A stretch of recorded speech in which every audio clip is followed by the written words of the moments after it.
Quand on a appris ça, c'est une claque en pleine face, là. T'as jamais envisagé ça. Puis dans les cours prénataux ou tout le suivi de grossesse, là, il y a personne qui vient te voir et qui dit hey, en passant, ça se peut que ton bébé meure. Hein. Qu'est-ce que tu vas faire? Tu vas-tu l'enterrer? Puis c'est correct aussi qu'ils fassent pas peur aux gens avec ça. Mais t'es pas préparé à ça du tout. C'est rare que j'en parle. Donc c'est encore difficile. Mais en même temps, on accepte. C'est vraiment le pire cauchemar qu'on pourrait vivre. C'est un peu fou de dire ça, mais parce que je croyais que ma fille passerait à travers. Elle va survivre. Parce que c'est ça que je veux. C'était la première fois de ma vie où je voulais, mais ça s'est pas passé. C'était le premier grand échec de ma vie. Quand je pense à ma fille Lauralie, puis si je vois les photos de famille, puis quand ma fille me parle de sa petite sœur, j'ai vraiment une plaie qui est encore là. Je sais que probablement avec le temps, ça va cicatriser un peu plus, mais je pense que cette plaie-là va rester là, il faut vivre avec.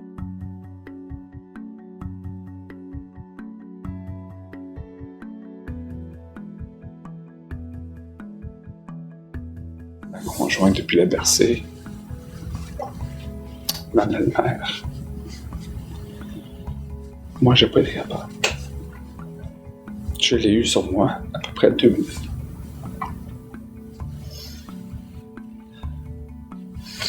Ça faisait trop mal.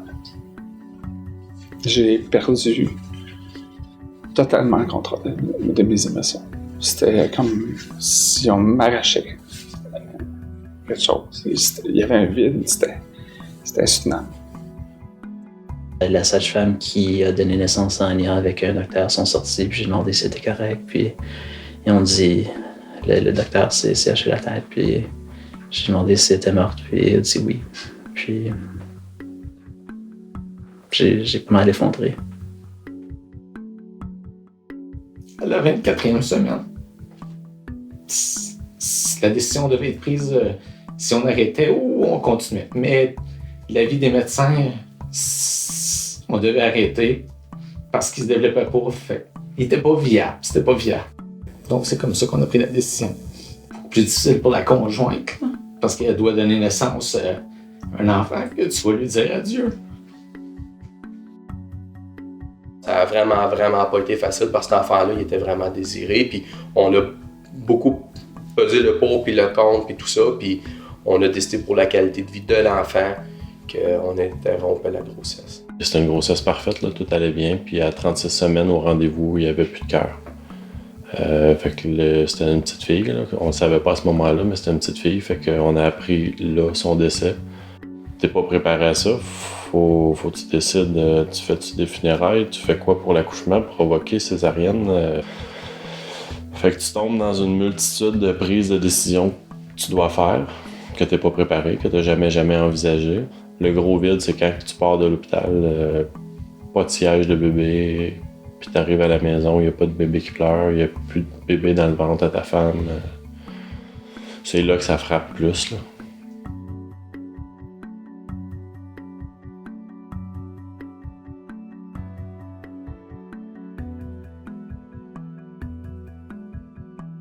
Au bout d'un mois, peut-être un mois et demi, je m'étais surpris à ne pas y avoir passé une seule fois dans la journée. Là, tu te sens coupable de ça. Comment ça se fait?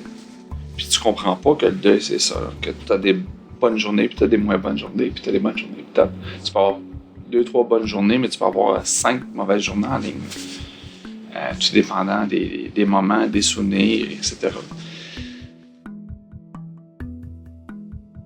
J'ai eu un petit meltdown parce que je me disais que c'était notre responsabilité de l'amener en vie, puis on avait échoué.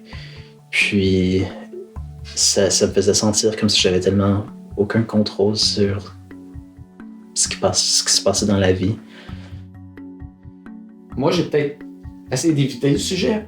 J'étais un homme, je sais pas, c'est mon premier deuil que j'y vais aussi. Comparativement à Julie, où elle avait plus tendance à l'extérioriser. Donc, s'il y avait Pas une friction, mais s'il y avait des fois des prises de bec, c'était peut-être dans ce sens-là où, tu sais, en étant, je n'aimais pas ça montrer mes sentiments. Donc, c'était plutau moi de l'évitement, puis Julie, elle voulait que je le vive. Personnellement, j'étais gelé complètement, là, déconnecté de la réalité. Là. Fait que mon deuil, pendant plus que 2 mois, mon deuil était sur la glace. Là. Contrairement à Mélanie, qu'elle avait de la peine, puis elle réalisait plus qu'est-ce qui se passait.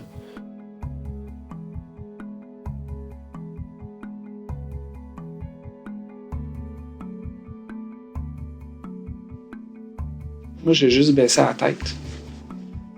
Puis j'ai laissé passer la tempête. Puis j'ai essayé d'aider ma blonde à passer à travers la tempête. Son aide pour passer au travers du deuil, c'était ses amis. C'était pas moi, parce qu'elle savait que moi, je pouvais pas.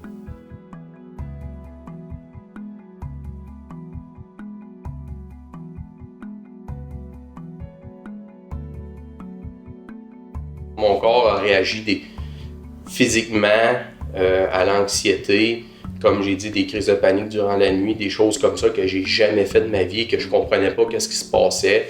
Et c'est les infirmières qui m'ont expliqué ce que ça devait être l'anxiété, puis beaucoup de difficultés à dormir, une bonne perte de poids.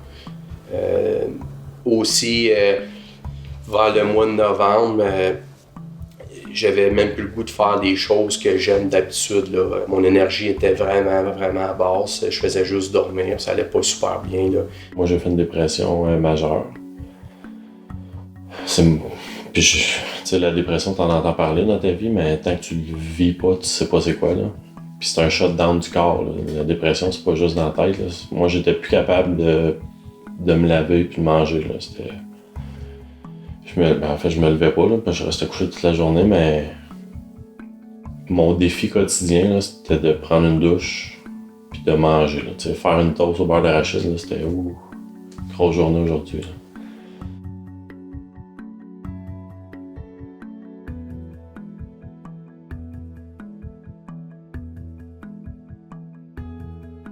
C'est un deuil qui est difficile à expliquer, mais les gens le banalisent beaucoup. Donc, pour un père, c'est pas toi qui l'as accouché, donc tu devrais retourner travailler très rapidement. Puis ça m'a pris plusieurs mois au travail à me rendre au niveau de productivité où est-ce que j'étais avant, où est-ce que je pouvais vraiment mettre ces pensées-là de côté puis faire un focus sur mon travail.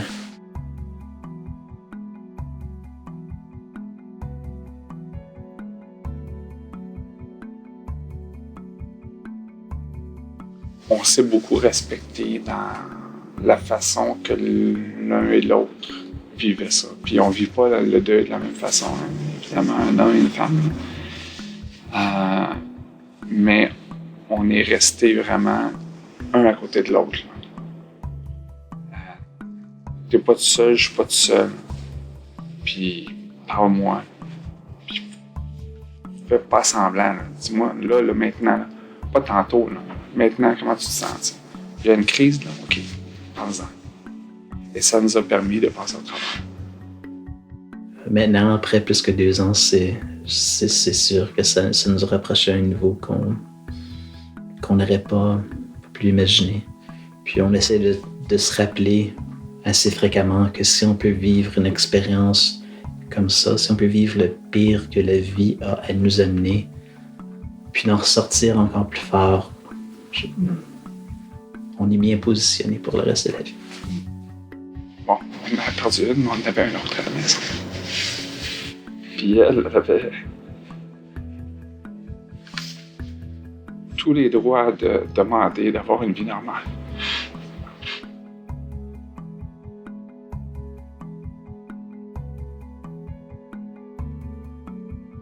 Puis d'en parler, je pense que c'est ça la solution pour mieux vivre avec cette douleur-là.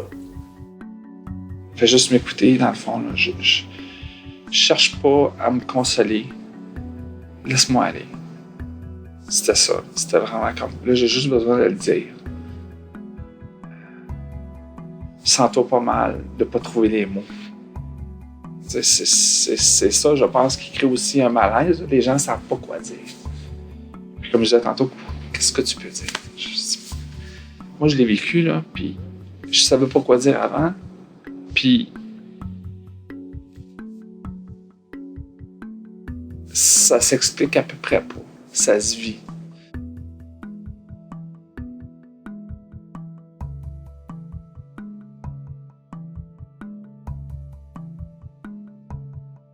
Je suis venu juste ici sur l'ordinateur, puis je lui ai écrit une lettre de mes pensées, puis de désespoir que j'avais pour elle, puis en fait, je l'ai partagé ça avec la famille et les amis. Je pense que je l'ai mis sur Facebook, puis ça a eu une réaction assez massive.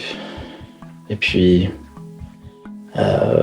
après quelques jours, j'ai écrit une deuxième lettre, puis une troisième lettre, puis finalement, je m'ai dit que ce serait bien d'avoir un outil ou un forum où est-ce que je pourrais bien partager ceux qui veulent avoir des nouvelles, parce que je veux quand même pas je veux pas le pousser dans le visage des gens. 2 semaines après le décès de Raphaël, je suis allé chez Omer Dessert. Puis j'ai acheté pour 500$ de stock. Puis je suis revenu avec des grandes toiles blanches, puis des sacs pleins de peinture, puis des spatules, puis tout ça d'affaires. Puis là, ma blonde, elle m'a regardé, puis elle m'a dit qu'est-ce que t'as acheté là? Quand elle m'a fait arriver avec les gros sacs, qu'est-ce que t'as acheté? Puis j'ai répondu, je me suis payé une thérapie. Puis je suis parti, puis je suis descendu dans le sol, j'ai éteint les toiles, puis je me suis mis à peindre. Ça, c'est la première chose que j'ai faite. Moi, j'avais besoin de prendre l'air. Ça tombait bien parce que j'étais un chasseur, puis c'était l'automne. Donc, je pouvais partir une journée, une fois de temps en temps, tout seul, aller en forêt, puis juste prendre l'air, me changer les idées, essayer de penser à d'autres choses qu'à l'événement qu'on venait de passer au travers. Je suis membre d'un gym proche de la maison, puis j'allais au gym 2 fois par jour. Fait que j'allais au gym 10 à 12 fois par semaine. Puis c'était mon échappatoire. Puis j'ai perdu 30 livres, puis j'étais à 9% de gras. J'avais la shape que tu veux pour l'été. Là. Fait que moi, c'est ça qui m'a sauvé, puis pendant 2 ans, j'ai pas arrêté. D'aller chercher de l'aide, c'est plus important que j'aurais pu le réaliser.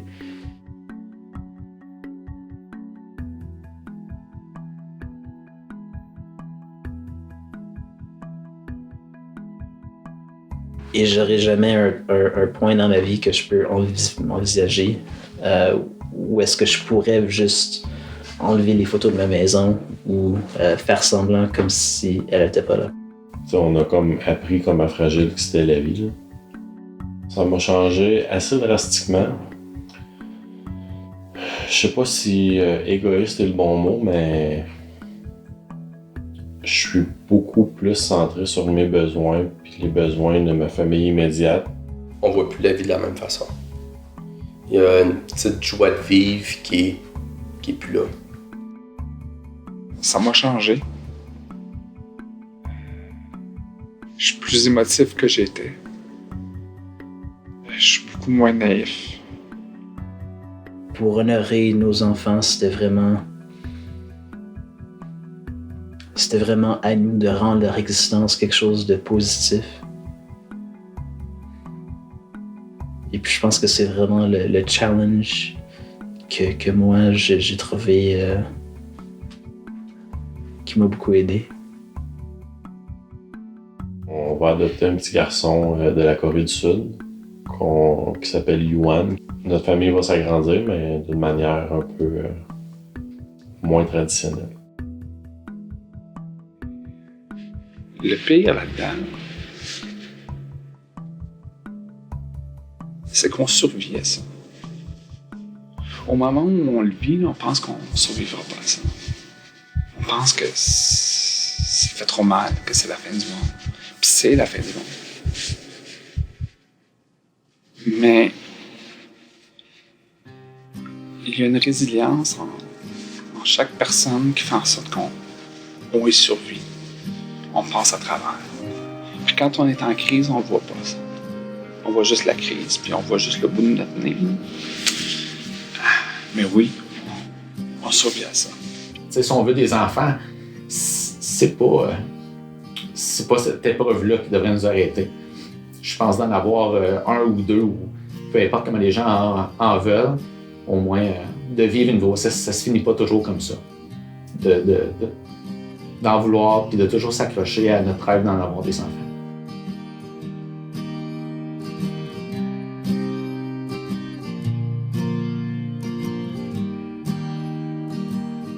On va s'aimer encore, au travers des doutes, des travers de la route.